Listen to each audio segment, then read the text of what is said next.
Dati, ang pagdating ko dito sa paaralan namin sa Villa Aurora Elementary School, struggle sa mga bata, paano ba gamitin yung laptop? Unlike nung wala pang ganito, ay kailangan namin mag-drawing, no? Kailangan pa namin magsulat. Dito talagang rekta na agad sa bata na magagamit. Sa province po ng Aurora, alam naman po natin na nagkakaroon po ng hindi po magandang supply ng kuryente. So, may mga circumstances po na brownout, nagkakaroon po ng limitations sa internet connectivity. So, isa po sa mahalaga, available din po siya through offline access po. Year 2015 ay di pa naman gaano merong may libreng internet dito sa atin, sa amin sa Baler.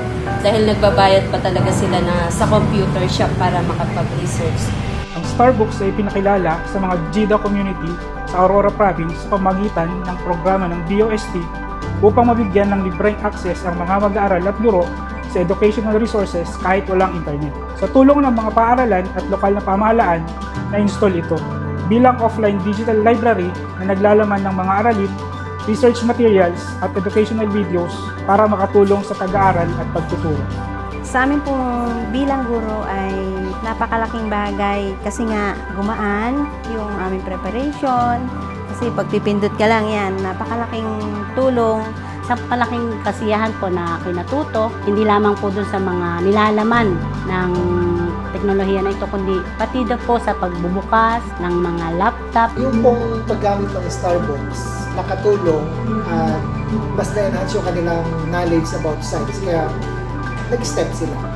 Malaki po ang naitulong ng Starbucks sa akin, lalong-lalo na po sa mga projects and researches po. And also, ang Starbucks po, mas lalo po ako na-motivate na mag-aral.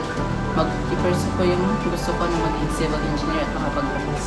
Salamat po sa Starbucks kasi po nag-e-enjoy na po kami mag-aral sa mga videos at sa mga lesson po.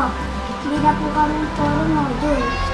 Kakataba ng puso bilang isang deployment officer, naging tulay ako ng DOST para maihatid ang napakaraming kaalamang hatid ng Starbucks lalo na sa mga GIDA communities dito sa Aurora. Naging instrumento ako upang mabago ang kanilang pananaw sa pag-aaral na hindi lamang puro module ang pwede nilang buklatin. Naranasan din nilang gumamit ng computer at matuto habang nalilibang sa mga lesson videos. Baliwala ang layo at hamon sa pagpunta sa kanila dahil bawat kwento ng guro, mga nanay, na natulungan sa kanilang livelihood, lalong higit ang bawat bata na mas tumaas ang pangarap ay napakalaking fulfillment sa akin bilang isang deployment officer.